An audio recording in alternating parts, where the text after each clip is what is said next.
To Larry Summers, the former U.S. Treasury Secretary in the Clinton administration, of course, now Bloomberg Wall Street Week contributor. Mr. Secretary, welcome back to Bloomberg TV and radio. Will we look back on this day as the day that Fed independence died? It's too early to know. And, you know, we've seen a lot that has been threatening to Fed independence.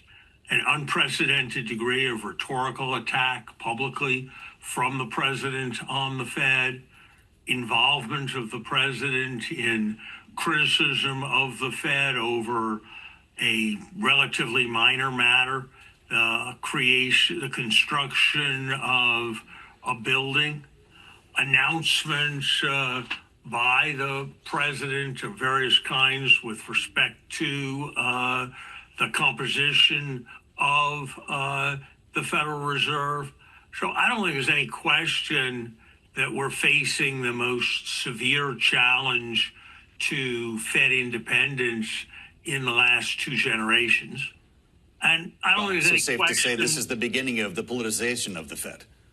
Well, I think that I don't know that I'd want to call it the beginning. There have been various things that have happened in the past, but I would say it's the gravest, most extensive politicization of the Fed in more than 50 years.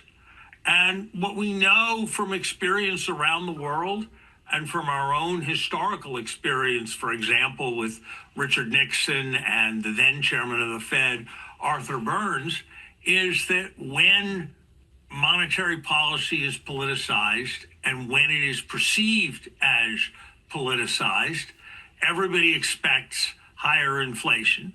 And then that higher expected inflation, as wage earners bargain, as price setters set prices, becomes a self-fulfilling prophecy, and you get higher inflation. And if you want to do something about it, then when everybody's expecting higher inflation and pushing prices way up, if you don't validate that by printing money, you end up getting a recession. So it makes it harder and worse for everybody. And that's why most countries in the world have moved to having institutions based on independent central banking. And you saw a bit of market response. It wasn't a dramatic market response last night, but it was a revealing one. You saw short-term interest rates go down because people thought, gee, if it's so political, the Fed's going to cut more. You saw long-term interest rates go up because people thought we're headed for more inflation.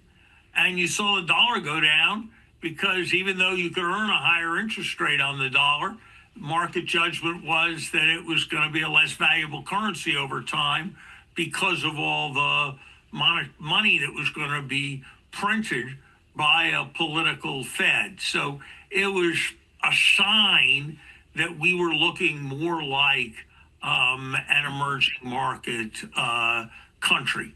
And I think that's the way this is going to be read very broadly over time. And if we know anything, it's that these things don't happen smoothly. It's like Hemingway said, how do you go bankrupt? First slowly, then quickly. And if we lose our credibility, if at a certain point our credibility tips over, only takes decades to grow a forest, but it takes only an hour to burn one down. And credibility is a bit like that. And we're putting ours at risk. And it's made worse by a couple of things. It's made worse by the fact that the president's proposals for monetary policy are outside of the reasonable range of debate. You can argue as to whether we should cut rates 50 basis points or 100 basis points. There is no one outside of those politically attentive to the president who defends the idea that we should cut interest rates to anything like the 1% that the president has talked about. No one. That's not a serious idea. And by the way, I just have to say this. Is it really this president who is saying things that don't turn out to be exactly accurate on a real estate related loan application as being the end of the world? That is a sin of which the president has stood accused on many, many occasions, has been found guilty by courts, has engaged in settlements, has paid fines.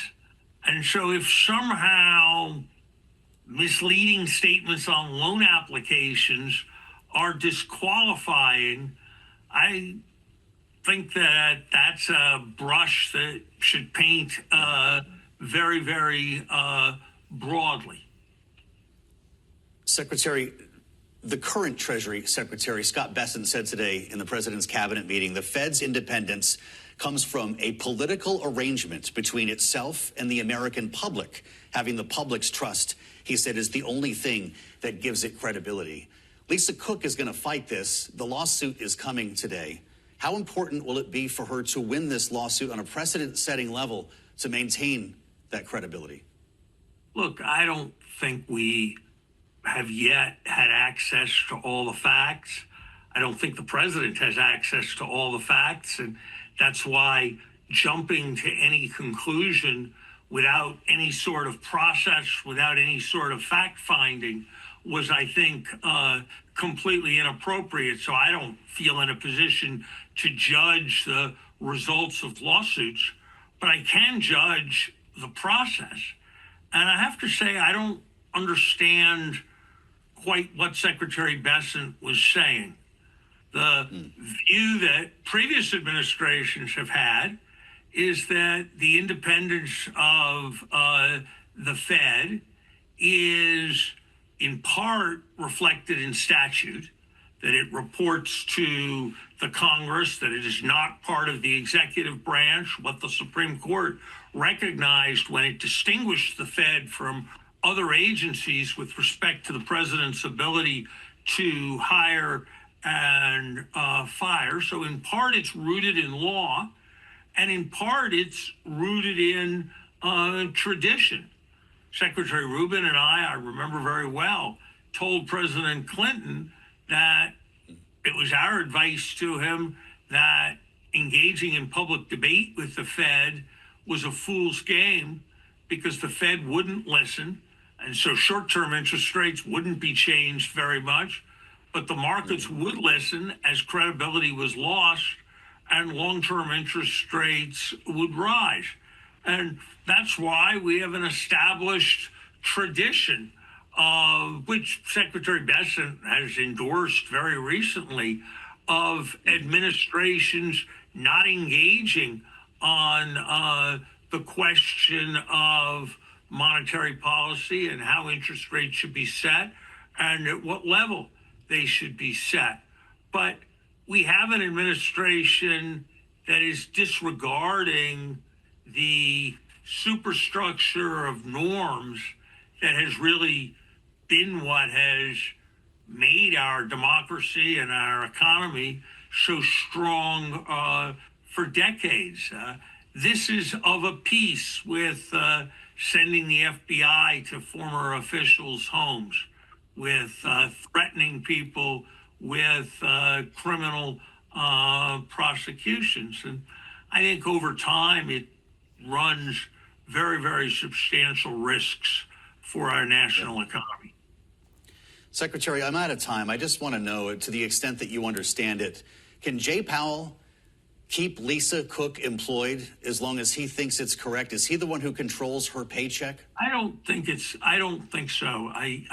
I'm not. So Donald Trump can cut off her paycheck. I'm not an expert on the legalisms, but remember that whereas the Deputy Secretary of State reports to the Secretary of State, the governors of the Federal Reserve are not subservient to the chairman and don't report to the chairman.